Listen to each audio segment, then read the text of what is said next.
So, welcome back to the program. It's been a very long time since I took my, uh, I guess you could call it a hiatus. But yeah, it's been a very long time. You know what? I missed you guys. But quick, thing before I start with the actual video. I understand that I've been away for a very long time, but you know what? Above everything, I am very glad to be back.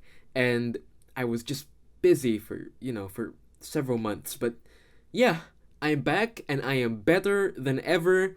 I have a whole new recording setup, new camera, Fuji XS10. Um, I have a whole load of new cassettes to show off to you guys, and hopefully, we can get this train rolling with this very first tape, the Maxell UD1 from around 1991. So, let's begin with a short history of this cassette. So, the CD was introduced to the market in the mid 80s, and during the late 80s, it sort of, it just increased in popularity until it eventually became the main recording medium of people, of audio people back then, I guess you could say that.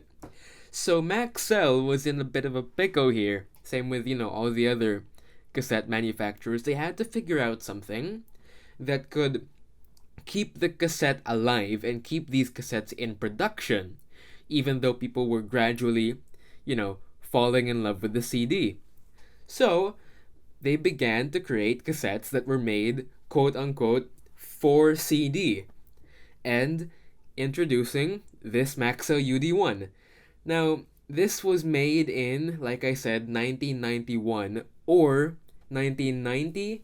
I looked at AGFA BASF and Vintage Cassettes. Both of those sites, AGFA BASF said this is from 1991, while Vintage Cassettes says it's from 1990. So, I don't really know which one is the correct one, but I'm going to assume 1991 because it's the later date, so, you know. Anyway, this was made, as far as I can tell, in Japan only. I haven't seen any of these particular cassettes in the US or European markets, but yeah, Japan only as far as I can tell. Now, this is a 54-minute cassette, which is a very interesting number of minutes, but you may think that this was only, made or thought of in the 90s when they were, experimenting with a bunch of different times. But these 54-minute cassettes have been in production for quite a long time, ever since the 80s. I have, for example, a few 1985 Sony HFS tapes, which are 54 minutes. And yeah, these tapes, these 54-minute tapes go back to the early and mid 80s.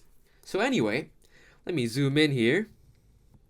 And I don't know if you can tell, but all of this is being recorded in glorious 4K now, no longer 1080p. So that's fun.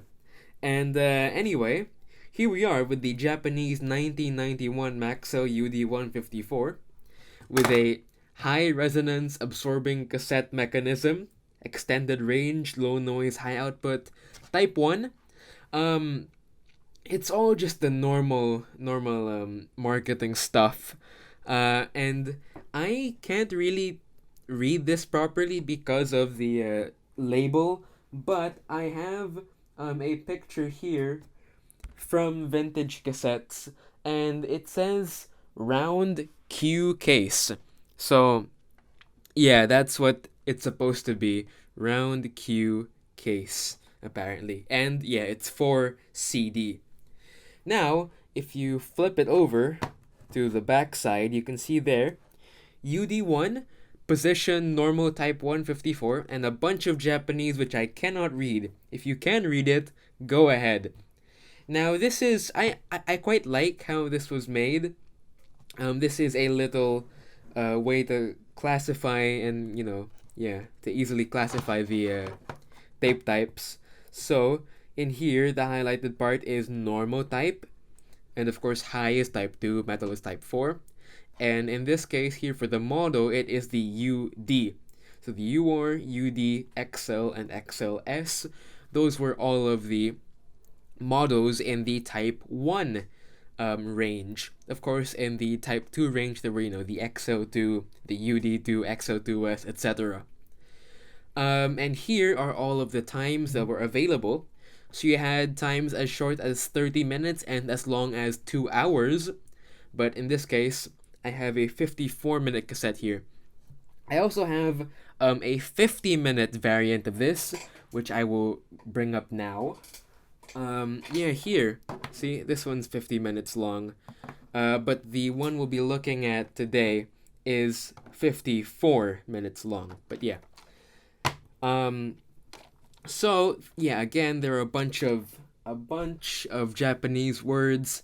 All I can understand here are the words 4CD UD1, and of course the normal stuff, type 1, normal bias, 120 microseconds EQ. But yeah, it's about it. If you look at the spine here, yeah, Maxell UD1, position normal, type 154, and Maxell UD154E. Again, more of that. And so, now, without further ado, I'm going to open this up. You know what? I really miss this because I haven't opened up a brand new cassette in a very long time, ever since my hiatus. I've just been using a bunch of used tapes. Because I've been reserving all of these new sealed tapes for these videos. So, anyway, let's open this right now. So, let me, just open it like this. There's a thing I can pull here. Oh yeah, that's nice. That feels good. And if I can just... There we go. Would you look at that? That is wonderful. And that right there is our Maxell UD154. Let me just put this wrapper somewhere else. Let me open this up. So, it's a very interesting oval type case. It reminds me a lot of the classic and absolutely legendary 1988 Maxell UR, which I'll bring up right here. So if you put them side by side and compare them, let me zoom this out a bit, you can see they both have that oval sort of shape. So you see the Maxell UR, the ovals, the ovals literally line up. So the oval shape around the UR is the exact same as the one around this UD1 here. So basically, I'm guessing they just took the shell of the UR and then they just changed the type of plastic here around the oval itself. And it reminds me a lot of the XL2 from 1988 because similar to the UR, it also had an oval, but the oval on the XL2 was solid and it was black. So I feel like possibly they used the same type of shell or the same type of plastic for that. But who knows? Anyway, let's get this UR out of here and let's look at the UD1. So let me zoom this in once again. So we have on the top here, extended range, low noise, high output, high resonance absorbing cassette mechanism, position normal UD154 Japan, and then that's the A side, of course, with the lovely markers here to say, the sides of the one dot means side A, of course, and that's the direction of the tape. And if I turn this around, exact same text, except it's side B, of course, and 2 dots mean it's side B, and the direction of the tape. If we look at the leader, it is just your classic Maxell leader. Unfortunately, I don't have my Bic pen right now, so I just have to turn the reel with my finger here. But yeah, of course, the classic leader of Maxell, of course, side A, and the sponge, and then this is the thing that shows the tape direction. So if I just turn this a bit, we can see the tape itself. So let's do that. And unfortunately, my lens can't focus too closely, but this is a very, very dark chocolatey brown. Meaning this must be, it has to be, a super ferric because, yeah, ferric, that's cobalt doped. Because, first of all, it's a mid range cassette, it's not like low end or whatever. So, this has to be doped with cobalt for extra performance. And yeah, it's a UD1 and it's very, very dark in terms of color. So I am pretty much 100% certain that this is a super ferric, a cobalt doped ferric. Before we get into the audio test, I completely forgot to check out the inside of the whole cassette J card and the stickers. So let's look at that now. So of course you have the Maxell UDI 154 there, the classic A and B letters, the usual Maxell stuff that you see, and yeah, it has places for the date, noise reduction, yes or no, over there, UDI 154. And here at the back, there's the stickers. I'll take a look at that later. Here at the back, you can see instructions. So, of course, this is the guide for the leader, what the different symbols mean. And here it's just a thing about taking care of your cassettes with the classic little pencil winding the tape to remove any slack. But yeah, it's just the usual stuff. And you can flip the J card like that, and it's actually going to look the exact same. So, yeah. And there's a grid here if you wanna, I don't know, draw something maybe. But yeah, all Maxell tapes have this anyway, like mostly at least from this era. And here are the stickers for the labels. So they're just the usual stuff really. You can see there Maxell, and it's a green band at the top for your label, and noise reduction, yes or no. So that's basically the whole thing. So yeah, sorry about this little detour here, but I just had to get that out of the way. And finally, let's get to the audio test. Alright, so welcome back to the Pioneer TD7, my lovely little cassette deck over here. And of course, again, we're going to be testing the 1991 Maxell UDI 154. Now, I'm trying out a new setup here, so instead of, using like a really, really tight lens, the 55 to 250, I am trying out something a bit wider, so yeah, just seeing if it would be a bit nicer. Now, I will put this into the cassette deck right now, and then I'm going to do the auto calibration right there.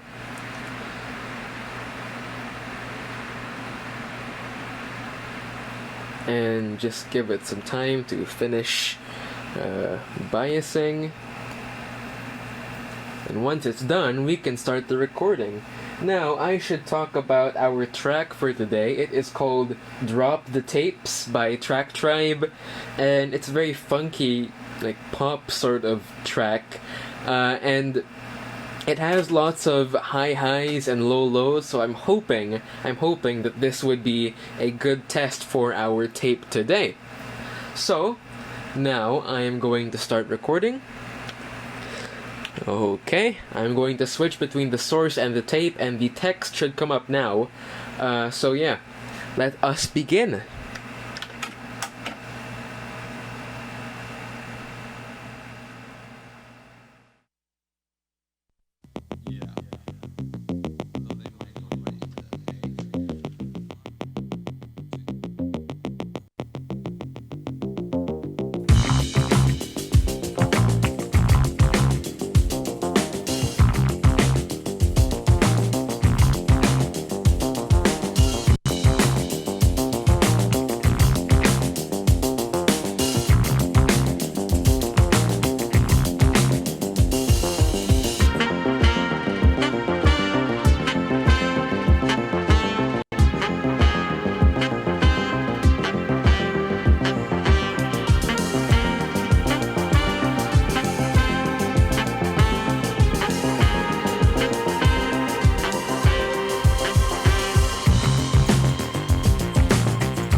So, what do I think about this cassette? Well, based on the audio test, I think it's a really, really decent Type 1. Now, the dynamic range, as you probably heard, is not as good or not as wide, of course, as the digital file, but it is certainly a very good cassette if you're, looking for a decent or nice Type 1. Um, is it the best tape I've ever heard? No, definitely not. But is it a good tape? Absolutely. I think that, in terms of the general sound, it has lots of character. Like the hiss is present and you can hear it, but it's not intrusive and it's not exactly loud. Definitely not as loud as, for example, an entry level Type 1. I would definitely put the sound quality above the 1988 Maxell UR. And even that, even the 88 UR is an incredible Type 1. So I think this is a very good tape. If you want a nice Type 1. Of course, if you want more treble coverage, then of course you would want to move up to, Type 2s like the XO2s and whatnot. Or even Type 4s, like the Maxell MX. And yeah, that's basically all I have to say about this tape. Now, let me quickly talk about Maxell again. Because after the 1988 UR, as far as I can tell, Maxell didn't really have any other classic or, really, really cult favorite cassettes after that. Because, the CD overtook the tape and everybody was sort of already getting over cassettes. And the only time when, Maxell tapes really got known by the cassette community, or like the only cassette that was really remembered by the community was, the late 90s XO2, which of course was already made back when the cassette had already lost. So, this tape was sort of in like the middle or transitional period for Maxell. This was during the time after the cassette was the main recording medium, but before the time when people really got over cassettes. So I think it's a very interesting piece of history, and I think it is a tape that needs to be remembered, and it's a line that needs to be, kept in mind by people looking for new old stock cassettes or even used cassettes. And I think the mid 90s and the early 90s are sometimes overlooked by people when they're looking for tapes, because usually people look for either, mid 80s, late 80s, or just, present day, early 2000s, that sort of thing. Anyway, that's about it for this video. Now, I do apologize for my camera setup. I noticed that the camera was sort of hunting for focus a little bit every now and then. That is something I do have to work on. I might actually just switch to, using manual focus for the audio tests and those sorts of things. But we'll see what happens, because this lens doesn't focus super closely. Anyway, in terms of other things, just to, update you guys regarding what's going on with me, I have a whole lot of new cameras that I want to show you guys. For example, one I have here on my desk, the very big and, well, relatively big at least. It is a 1956 Zeiss Icoflex, I believe 3C. Yeah, Zeiss Icoflex 3C from 1956. It shoots medium format. It's my very first medium format camera. So I might make a video about this in the near future. It's so big, it doesn't fit the whole frame, so I have to move the camera up and everything like that. But it's a beautiful camera, and I think it's really lovely, and it definitely deserves a video eventually whenever I decide to make a video. And I also have another cassette in my little storage cabinet over there, which, yeah, it's a bit far, so I'm not gonna get it. But it's a post war American version of the 1946 to 49, that's the general production years. The Ihage exacta reflex, or kine exacta, whatever you call it. Yeah, yeah, whatever you call it. It's one of the first 35 millimeter SLR cameras ever produced. Ever mass produced rather. But yeah, post war. So it was I believe, the third version of the Kine Exacta. But yeah, that's the American version because it was spelled Exacta with a C instead of with a K. Anyway, I'll talk about that in a future video. Probably. We'll see what happens. But anyway, that's about it for me. And I would like to thank you all for all of the continued activity in my channel. Even though, I was on a break, I've been getting lots of comments on my older camera and cassette videos. Some of you guys were looking for me, and here I am. I am back. And I'm gonna be honest, I cannot guarantee that I'll be able to make videos every single week. Um, I think that, with my current schedule, because, college, med school, really busy, right? I don't think I'll have enough time every single week to make a video. So maybe you'll see a video every 2 weeks, maybe every month, who knows? We'll cross that bridge when we get there. Anyway, thank you all for watching. The end cards should appear on the screen now. If you want to subscribe to the channel, please do so. And, like the video, comment for the algorithm. And you can check out some of my older videos somewhere on the screen. You know what? I already forgot what I used to do in my old outros. But, yeah, the other videos are somewhere here. Anyway, thank you all very much for watching. And I'll see you in the next video. Goodbye.